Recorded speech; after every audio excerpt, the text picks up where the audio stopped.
방콕, 태국. 오늘 아침 태국축구협회 본부는 이상하리만큼 무거운 침묵에 잠겨 있었습니다.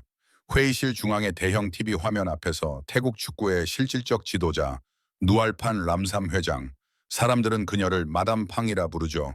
그녀는 아시아 스포츠 뉴스를 한 장면도 놓치지 않고 지켜보고 있었습니다. 화면에서는 막을 내린 U23 아시아 선수권 대회의 여진을 전하고 있었고, 베트남이 한국을 꺾고 역사적인 동메달을 차지했다는 소식이 흘러나왔습니다. 방송사는 극적인 데뷔를 위해 화면을 둘로 나누었습니다. 왼쪽은 인천공항, 오른쪽은 하노이 노이바이 공항. 같은 축구, 같은 아시아, 같은 패배와 승리를 담고 있었지만 두 화면의 분위기는 완전히 달랐습니다. 한쪽은 긴장과 책임 공방, 다른 한쪽은 차분함과 인간적인 온기였습니다. 노이바이 공항을 비추던 카메라는 조용히 한 남자를 따라갔습니다. 베트남 대표팀 감독 김상식. 화려하지 않은 트레이닝복 차림의 그는 환호 속에서도 인터뷰를 피해 몸을 낮췄고, 아무 말 없이 부상으로 십자인대가 파열된 젊은 수비수 은구엔 은곡 희우의 휠체어를 직접 밀고 있었습니다. 그 장면을 본 순간 마담 팡은 손으로 입을 가렸고 눈가가 붉어졌습니다. 그녀는 탁자를 세게 내리치며 말했습니다. 좋아요 버튼을 누르기 전에 이 장면을 먼저 보세요. 그리고 조용하지만 단호한 목소리로 말을 이었습니다. 같은 국적, 같은 직함, 같은 감독입니다. 하지만 한 사람은 지배자이고 한 사람은 위대한 봉사자입니다. 그녀는 인천공항 화면을 가리켰습니다. 패배 직후 이민성 감독은 언론 앞에서 공개적으로 골키퍼에게 책임을 돌렸고 승부차기의 실패를 한 선수에게 떠넘겼습니다. 이것이 지배자의 사고방식입니다. 자신의 자리를 지키기 위해 병사를 희생시키는 방식이죠. 이어서 그녀는 다시 노이바이 공항을 가리켰습니다. 하지만 김상식은 달랐습니다. 그는 영웅이었고 모든 스포트라이트의 중심에 설 수 있었습니다. 그러나 그는 뒤로 물러났고 이름 없는 한 선수를 선택했습니다. 직접 휠체어를 밀며 함께 걸었습니다. 이것이 봉사의 리더십입니다. 동양 문화에서 스승은 제자보다 위에 있습니다.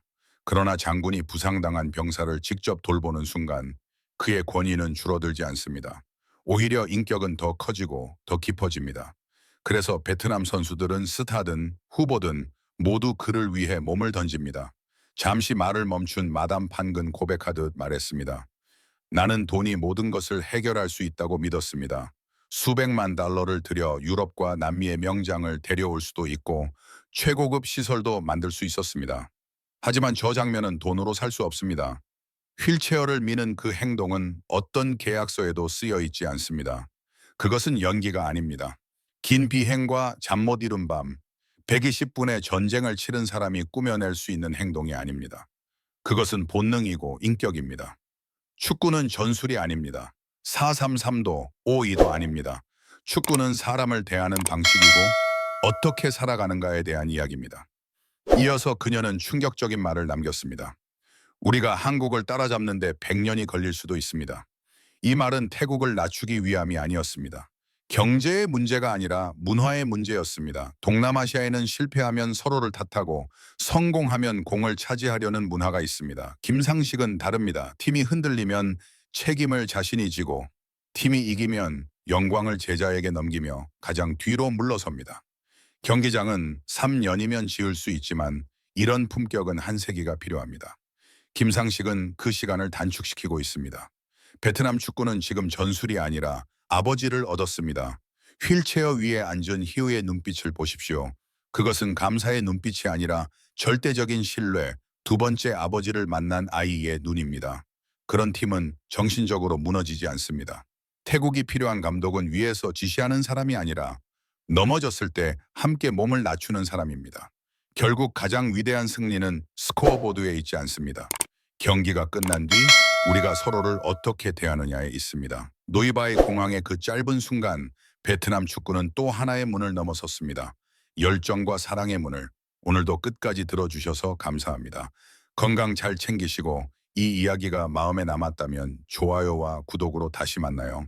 대임 이야기에서 뵙겠습니다. 안녕히 계세요. 그리고 이 이야기는 베트남만의 이야기가 아닙니다. 이것은 아시아 축구 전체 그리고 우리 모두에게 던지는 질문입니다. 우리는 과연 어떤 지도자를 원하고 있는가?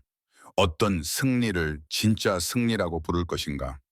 트로피는 시간이 지나면 잊히지만 사람이 남긴 모습은 세대를 넘어 기억됩니다.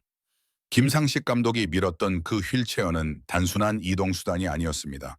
그것은 책임이었고 사랑이었고 스승이 제자에게 보여줄 수 있는 가장 조용한 약속이었습니다. 베트남 선수들은 그 약속을 마음에 새겼고 그래서 그들은 더 이상 두려워하지 않습니다. 이기든 지든 자신들을 끝까지 책임져 줄 사람이 있다는 믿음이 있기 때문입니다. 축구는 결국 사람이 하는 스포츠입니다. 사람을 얻지 못하면 어떤 전술도 오래가지 못합니다. 오늘 우리가 기억해야 할 것은 동메달의 색깔이 아니라 노이바이 공항에서 보여준 한 장면의 무게입니다. 그 장면은 말이 없었지만 아시아 축구가 앞으로 가야 할 방향을 분명하게 말해주고 있었습니다. 가장 강한 팀은 가장 많은 골을 넣는 팀이 아니라 가장 깊이 신뢰하는 팀이라는 것을 말입니다. 오늘 이야기가 마음에 조금이라도 남았다면 그것으로 충분합니다. 축구는 잠시 꺼도 되지만 이런 장면은 오래 곱씹을수록 의미가 깊어지니까요. 끝까지 함께 해주셔서 진심으로 감사합니다. 항상 건강 잘 챙기시고 다음 이야기에서도 다시 뵙겠습니다. 안녕히 계십시오.